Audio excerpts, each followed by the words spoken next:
They are making comments. They are saying me Khalistani. क्यों? मैंने turban पहना इसलिए।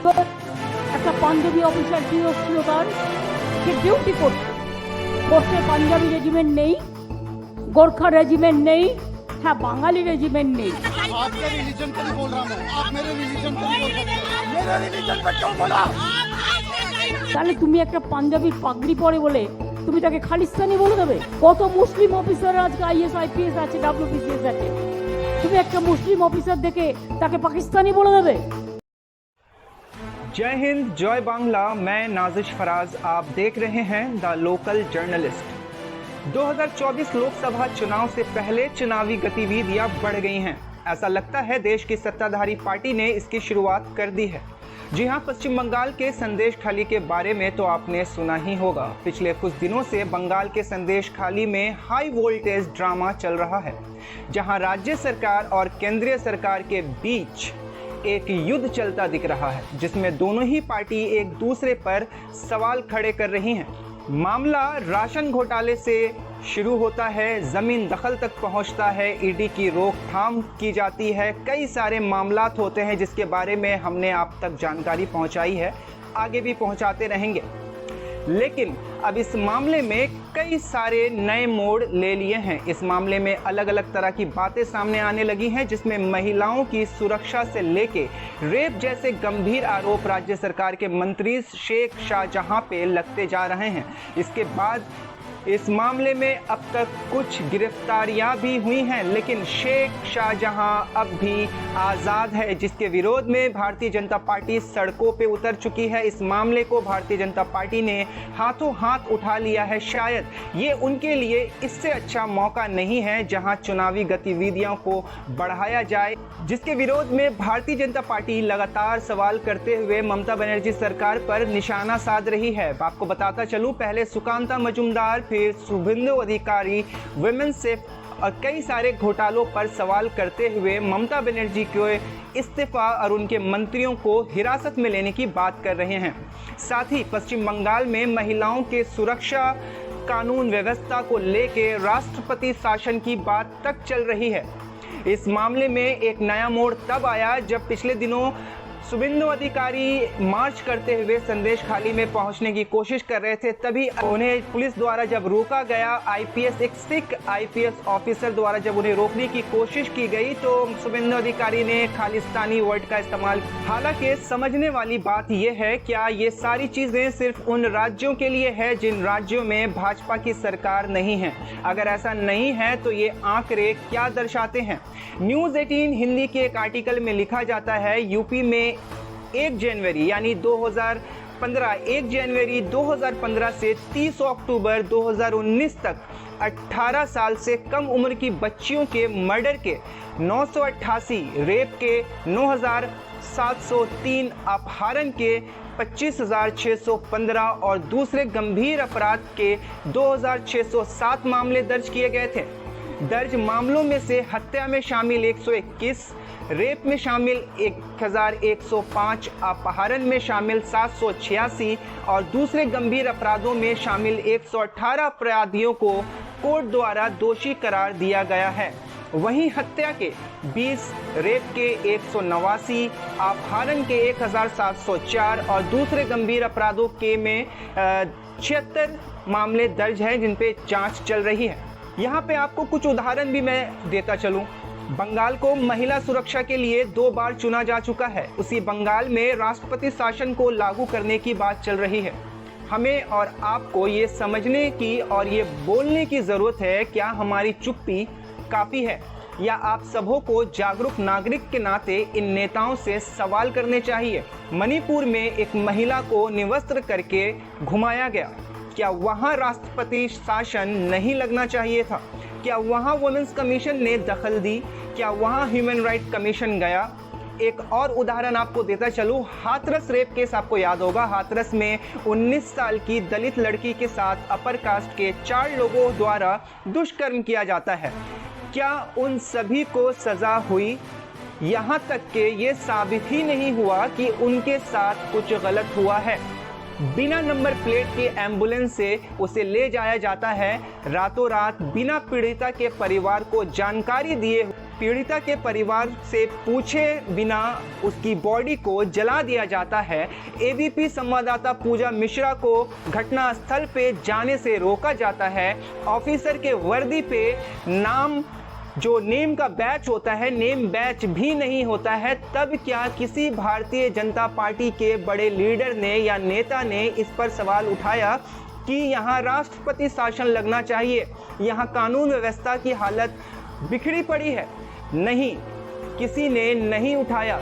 या आपने किसी भी भारतीय जनता पार्टी के बड़े नेता से ज़बान से ये बात निकलते हुए सुना कि योगी आदित्यनाथ को इस्तीफा दे देना चाहिए क्योंकि भारी संख्या में वहाँ क्राइम हो रहे हैं, महिलाओं पे अत्याचार हो रहे हैं, दलित बच्चियों के घर में घुस के उसे उठा लिया जाता है, किसी की दुकान तोड़ दी जाती है, किसी को जला दिया जाता है? लेकिन नहीं, किसी ने कोई सवाल नहीं किया। जानते हैं क्यों?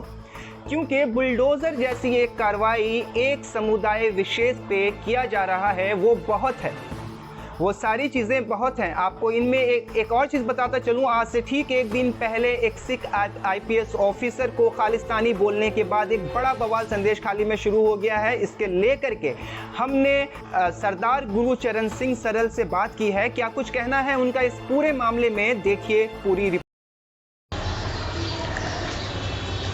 संदेश खाली में जिस तरह से भारतीय जनता पार्टी द्वारा एक ऑन ड्यूटी आईपीएस ऑफिसर को खालिस्तानी बोला गया, साथ ही सिख कम्युनिटी के सेंटिमेंट्स को जिस तरह से ठेस पहुंचाई गई है, उसमें आपको किस तरह से इन चीज़ों को देख रहे हैं? क्यों ये चीज़ें बार बार की जा रही हैं?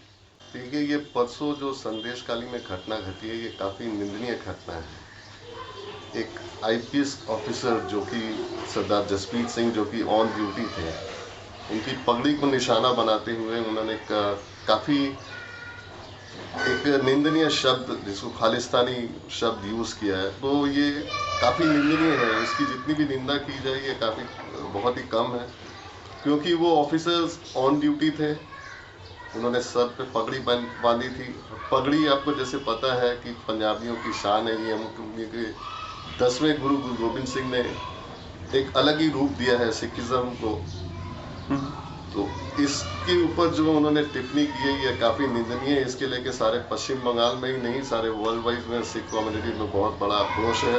और आप देख रहे होंगे कि इसकी किस तरह से रैलियां निकाली जा रही हैं, इनका विरोध किया जा रहा है। और ये विरोध जब तक वो माफ़ी नहीं मांगते हैं अपनी गलतियों के लिए, ये विरोध हमारा जारी रहेगा। कल हम लोगों ने देखा कि सिख कम्युनिटी की तरफ से एक काफ़ी बड़ी रैली निकाली गई, जिसमें ये मांग की जा रही थी कि शुभेंदु अधिकारी और अग्निमित्रो पॉल के जो अपशब्द जो इस्तेमाल किया गया उनको अरेस्ट किया जाए। कल आप लोगों ने जो प्रोटेस्ट निकाला उसमें क्या क्या डिमांड्स थी और अभी भी आपकी क्या मांगे हैं सरकार से?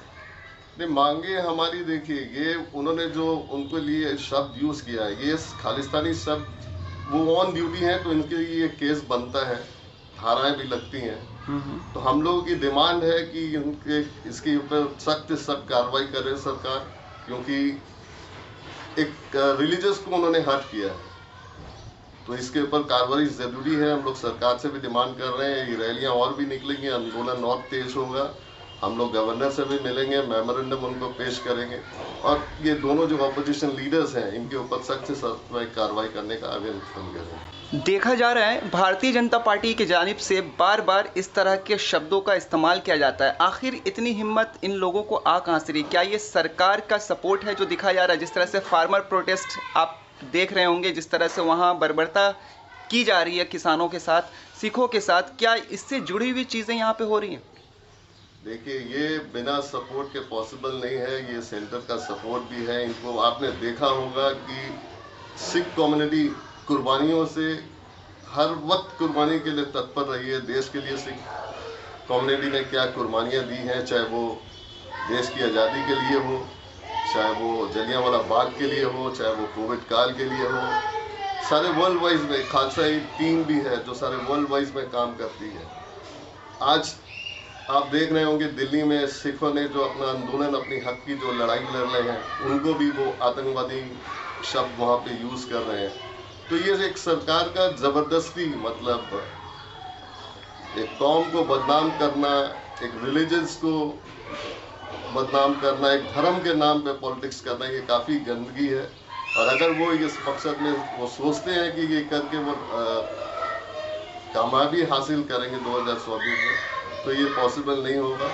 इस बार उनको 2024 में जो रिजल्ट है वो उनके खिलाफ ही जाएगा। क्या आप ये समझते हैं क्या कहीं ना कहीं जो सत्ताधारी पार्टी है भारतीय जनता पार्टी, ये 2024 लोकसभा चुनाव से पहले की तैयारी में जुड़ गई है, इस तरह के हथकंडे जिस तरह से अपनाए जा रहे हैं? बिल्कुल, ये 2024 की तैयारियों के लिए ही है और ये काफ़ी प्लान आउट ये कर रहे हैं। आपने संदेश काली का उदाहरण दिया, तो संदेश काली में भी जो है वो मेरे हिसाब से एक प्लान आउट ही हो रहा है वहाँ पे। ऐसा कुछ नहीं है। अब बंगाल में हम लोग पश्चिम बंगाल में रहते हैं, पश्चिम बंगाल में आपसी भाईचारा है, हम लोग सब प्यार मोहब्बत में रहते हैं। आपने देखा होगा हमारी नेत्री यहाँ पे हर एक धर्म, हर एक रिलीजियस को कितना सम्मान देती हैं, हर एक जगह पर जाती हैं, चाहे वो मंदिर हो, चाहे वो मस्जिद हो, चाहे वो गुरुद्वारा हो, चाहे वो क्रिश्चियन कम्युनिटी का चर्च हो। तो आपसी एक भाईचारा जो यहाँ पे बना हुआ है उसको बिगाड़ने की कोशिश की जा रही है, वोट बैंक को तोड़ने की कोशिश की जा रही है, जिसमें उसको नाकामी हासिल हुई। सीएम ममता बनर्जी ने भी उस दिन प्रेस कॉन्फ्रेंस करते हुए जब लोगों को संबोधित कर रही थी तो उन्होंने कहा कि भारतीय जनता पार्टी की ये नेचर बन चुकी है कि जिनके सर पे पगड़ी देखती हैं उन्हें खालिस्तानी कहती हैं और जो मुस्लिम के सर पे टोपी देखती हैं उन्हें पाकिस्तानी कहती है। इस तरह की जो विचारधारा भारतीय जनता पार्टी लेके चल रही है, इसको आप लोग अपनी कम्युनिटी की तरफ से किस तरह से देखते हैं? ये बिल्कुल सही उन्होंने कहा है, हमारी नेत्री ने जो कहा है कि वह बिल्कुल सही कहा, क्योंकि उनका काम ही है कि धर्म पे नाम पे बांटना और वो यही कोशिश पे है। आज वो हिंदू को अलग करके, मुस्लिम्स को अलग करके जो धर्म बांटने की राजनीति वो कर रहे हैं, इसमें वो कामयाबी नहीं हासिल हो पाएगी उनको। माननीय मुख्यमंत्री के नेतृत्व में पश्चिम बंगाल काफ़ी मजबूत है, एकता के साथ खड़ा है, चाहे वो मिनॉरिटीज़ हो, चाहे वो किसी भी कास्ट को बिलोंग करता हो। हम लोग अपने नेत्री के साथ कंधे से कंधा मिला के खड़े हैं और हमेशा खड़े रहेंगे और 2024 का रिजल्ट जो है वो हमारे टीएमसी के जो नेत्री है उनकी जैसी आशाएं हैं उस पर खड़े उतरे। जिस तरह से शुभेंदु अधिकारी का कई बार बयान आया है कि हमें फांसी चाहिए, ममता बनर्जी के रिज़ाइन चाहिए, प्रेसिडेंटशिप की बात चल रही है, लेकिन जिस तरह से यहाँ बातों को लेके ऊपर बढ़ाया जा रहा है, दूसरी तरफ अन्य राज्य ऐसे भी हैं जहाँ रातों रात आपको हाथरस रेप केस याद होगा, रातों रात किसी के बॉडी को क्रिमिनेट कर दिया जाता है, उसके ऊपर किसी तरह की वुमेन्स कमीशन नहीं आती, किसी तरह की सीआईडी की टीम की गठन नहीं होती। लेकिन बंगाल में जब इस तरह के वारदात होते हैं तो इसको एक बड़ा इशू बना के प्रेसिडेंटशिप की मांग की जाती है। इस पे आप क्या कहेंगे? यहाँ पे तो बीजेपी का कोई बेस है नहीं। ऐसी घटनाएं यूपी में जहाँ पे बीजेपी रूल स्टेट्स है वहाँ पे काफ़ी ऐसी घटनाएं, इनसे बड़ी बड़ी घटनाएं होती हैं। यहाँ पे जो घटना है ये घटना को घटना नहीं आप कह सकते हैं, एक अंजाम दिया जा रहा है इसको कि यहाँ पे एक वातावरण ऐसा बना दिया जाए कि एक अलग डिस्टर्बेंस का माहौल खड़ा हो। पर जहाँ पे बीजेपी रूल स्टेट है वहाँ इससे भी बड़ी बड़ी घटनाएं होती हैं। वहाँ की वो कभी भी बात नहीं करते हैं, कभी भी वहाँ पे कोई कमीशन नहीं जाता है, चाहे वो वुमेन कमीशन हो, चाहे वो कोई भी कमीशन हो, ST कमीशन हो, कोई नहीं जाता। लेकिन यहाँ पे उनका फोकस ही है कि यहाँ पे जो वातावरण, जो शांति का वातावरण बना हुआ है उसको किसी तरह से ब्रेक किया जाए, ब्रेक करके यहाँ पे कोई किसी भी हालत में प्रेसिडेंट रूल लगाया जाए या अपनी सरकार फॉर्म की जाए। तो ये उनकी गलत सोच है, ये कभी होगा नहीं। जो जैसा नेत्री ने कहा है कि वो किसी मुस्लिम को देखती हैं तो उनको पाकिस्तानी बोलती हैं, जैसे कि सिख को पगड़ी को देख के वो खालिस्तानी बोलती हैं। तो ये सब उनकी भाषा है, ये सब उनकी गिरी हुई सोच है, ये कभी कामयाब नहीं होगी। 2024 का जैसे मैंने पहले भी कहा है काफ़ी मजबूती से नेत्री खड़ी है, नेत्री के सारा बंगाल खड़ा है और 42 की 42 सीटें नेत्री की तृणमूल कांग्रेस को मिलेगी। क्या लगता है 2024 में फिर किसकी सरकार बन करके आएगी, ममता बनर्जी की या फिर कोई बदलाव देखा जाएगा? 2024 में बदलाव ज़रूर होगा, क्योंकि जैसा माहौल सेंटर ने क्रिएट किया है तो ये जो वो बार बार अपने आंकड़े दिखा रहे हैं कि 400 पार, ये उनकी सोच और उनके विचार है, वो एक अपना एक मोटिवेशन दिखा रहे हैं और हमको नहीं लगता कि ये मोटिवेशन काम में आएगा। सेंटर में बदलाव बहुत ज़रूरी है और वो हो। आप अपना नाम और डिजिग्नेशन बता दें। मेरा नाम गुरचरण सिंह सरल है, मैं हावड़ा डिस्ट्रिक्ट मिनॉरिटी सदर मिनॉरिटी सेल से